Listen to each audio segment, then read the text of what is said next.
Hello everyone, Isha here. I know it has been quite a long time since I last uploaded a video to my channel, but I am back today for my first video of 2024 before the season starts, but I have been wanting to talk about McLaren for quite some time.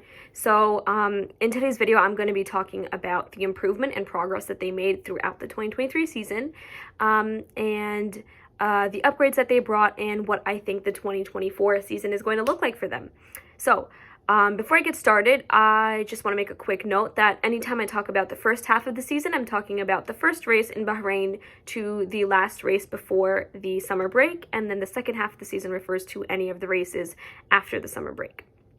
So the first half of the summer break was pretty rough. I have the results in front of me of how they scored or placed in each race, and it was pretty mixed results. You know, we saw many moments where Oscar Piastri and Lando Norris were finishing the races in the last 5 spots in the grid, and for the majority of the first half of the season, they did stay in the last 10 spots of the ranking.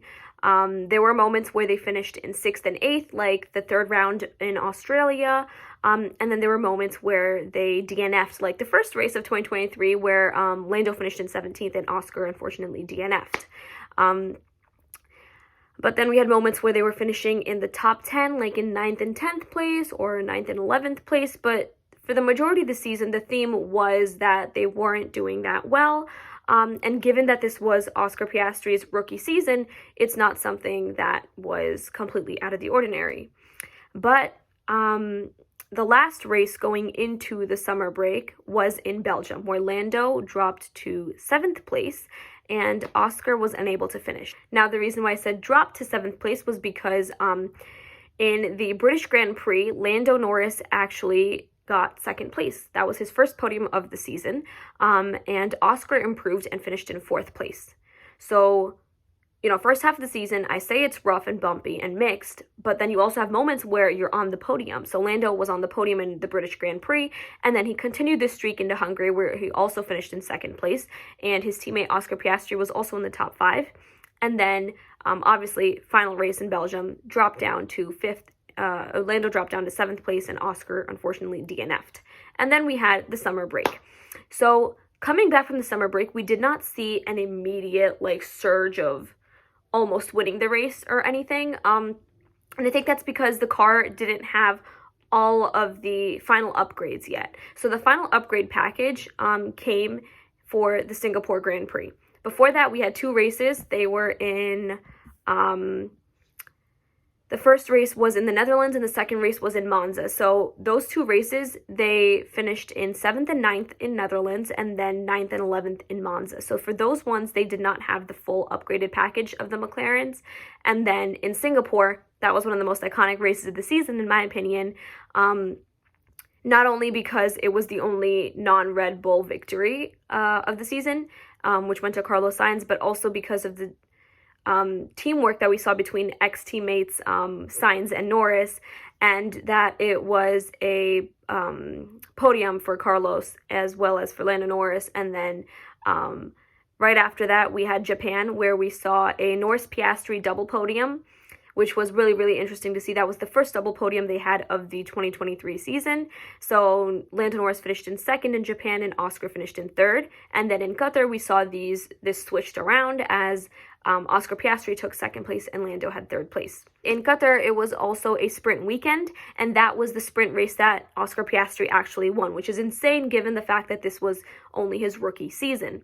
Now, right after that, we had the race in Texas, which was a little problematic for some of the drivers and teams because of some post-race disqualification and other issues. One example of that is the Lewis Hamilton disqualification that gave Lando Norris 2nd place, and unfortunately Oscar did DNF that race. After that, we had Mexico, where we saw both of them finish in 5th and 8th, and then Brazil saw Lando back on the podium while Oscar finished in 14th. So while the second half of the season was significantly better, there were moments where they struggled a little bit, like we saw with Oscar DNFing and then finishing in 14th place, or something like that. So the next race after Brazil was the Las Vegas Grand Prix, the showstopper, which was apparently not so kind to the McLarens, as Lando did crash and had to DNF. And then we also saw Oscar finishing in 10th place. Now, the final race of the 2023 season was in Abu Dhabi, where Lando and Oscar finished in 5th and 6th. So I think it's very fair to say that they ended the season on a much better note that they started it with. While we did see some DNFs in the second half of the season, we also saw quite a few podiums. We saw 2 double podiums as well, which is amazing, given that they are both really, really young drivers, the youngest driver pairing on the grid currently. And so, Lando overall, the 2023 season, he had 7 podiums, and 6 of them were second place. And Oscar won a sprint race in his rookie season. So I think that it's safe to say that the 2023 season was really, really good for the McLarens, at least the second half of it.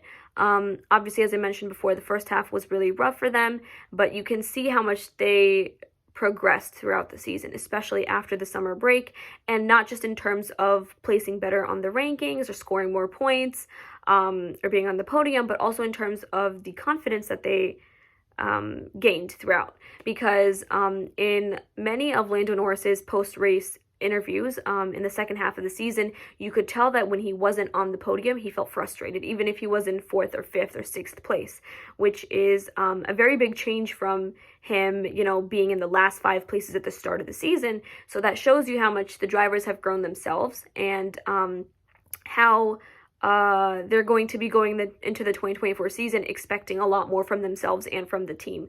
So now to talk about the new season, obviously it's a little too early to say what the season is going to be like for some of the teams, but I think that for McLaren, it's safe to say that it's going to be a good season. I think that they're definitely going to bring the fight to Red Bull. I think that it's also very likely that Max Verstappen might lose a race to Lando Norris. I know that might be a bit of a controversial opinion, but I think that Lando could win a race.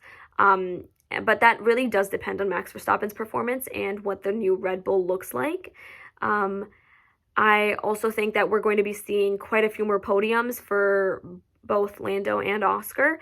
And I'm just hoping that the new car is as good as or better than it was at the end of 2023, because if it's not a good car, then we're going to see a poor first half until they bring upgrades again, and it would just be a repeat of 2023.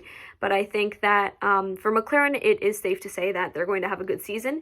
As far as some of the other teams like Ferrari and Mercedes are concerned, those ones are harder to tell. So it's tough to say exactly who is going to be in that second place spot, giving a tough time to Red Bull, but I think that McLaren's definitely going to be up there. And as I mentioned before, I think McLaren's got a good shot at winning a race or 2 as well. So that's all I wanted to talk about for today's video.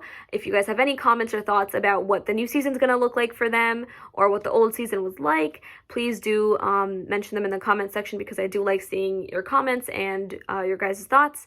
And I also have a podcast on Spotify called More Than a Race with Isha and Ariel, where me and my best friend talk about Formula One and other sports as well.